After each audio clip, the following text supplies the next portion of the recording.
Kaya update tayo sa ating vertical pond, no? Limango na vertical. Bali mula nung October, ito yung ating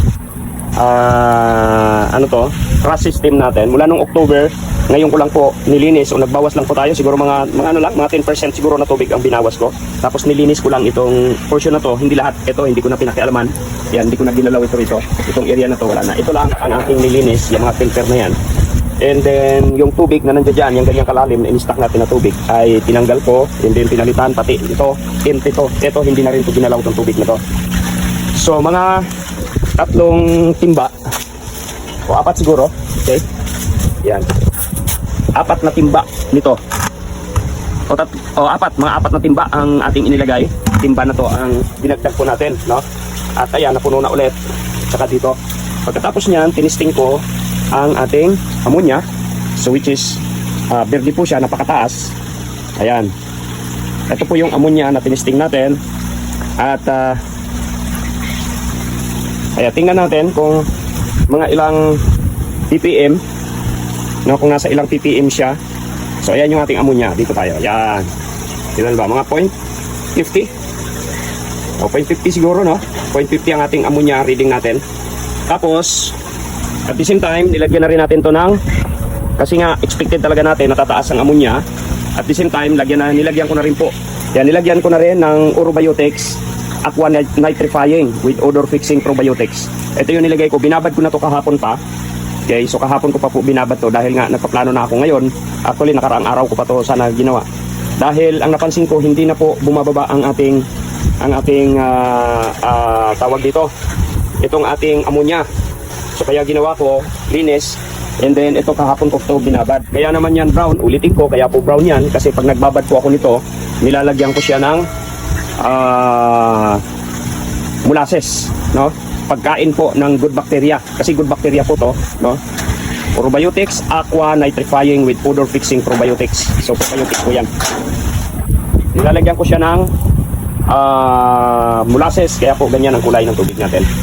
Pagkain ng ating good bacteria para mas mabilis, no, ang pagdami, no, pagdami po ng ating good bacteria. So mamaya tingnan natin ulit mamayang hapon, no, kung ano ang magiging resulta nito ulit. Check ko ulit mamayang hapon.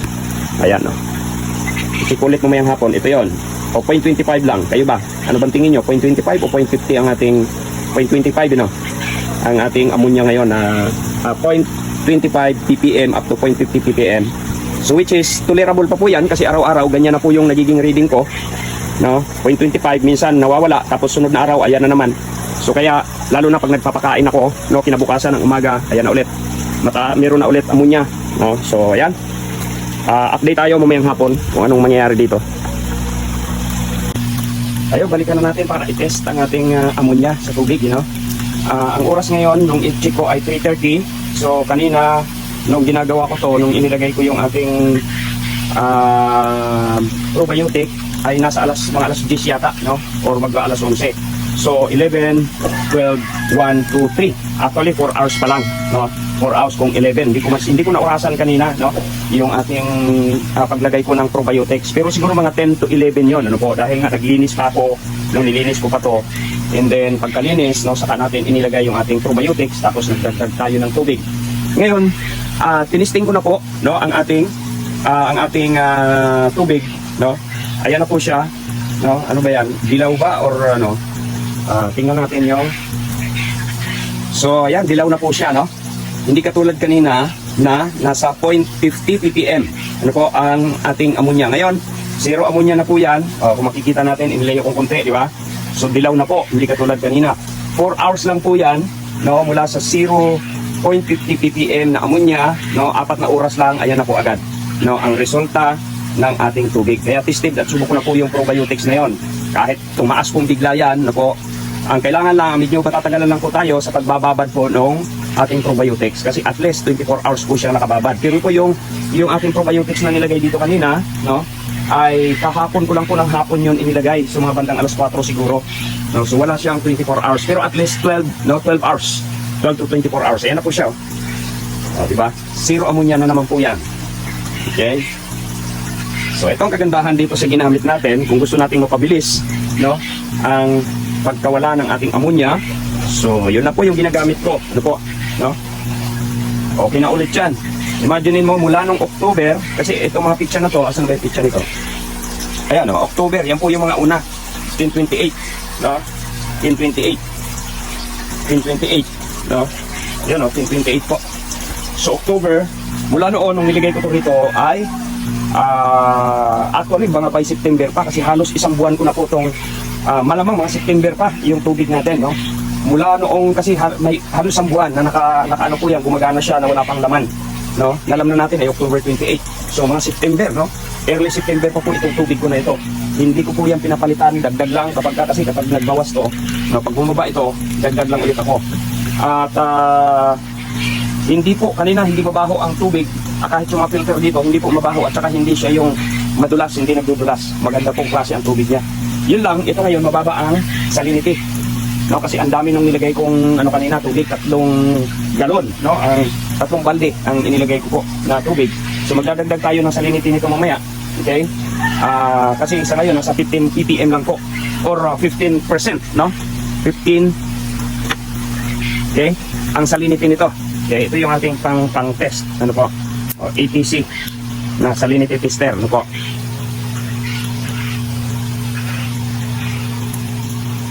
%, lang, ano po, ang alat nito ngayon. Kaya maya-maya magdadagdag ulit ako, no, ng asin para umalat o tumama po sa 20%, no? 20% po ang ginagawa ko rito. Kasi ang standard ay nasa 15, although pasok naman po to sa salinity percentage, no, na standard. Kasi 15 to 20 po ang maximum. Minimum is 15, 22 is maximum. Base na rin po sa aking pagre-research sa internet. No, internet lang po ako nagre-research. So, kaya lang ginagawa ko ay nasa 20%. Kasi yung mga pinanggalingan ng aking mga alimango ay 20% po yung tubig na kanilang pinanggalingan. So ngayon bumaba, no, dahil naglagay tayo ng maraming tubig. Pero mamaya, madali lang naman po yan itaas. No, marami pa tayong asin dito. Ito yung aking asin pa. O, kunti na lang pala ang asin ko. Ayan yung aking asin. So, yun lang mga kaparmers. Sana nakatulong na naman po ang ating video. Ayan, namamatay yung aking mga bakawan, no?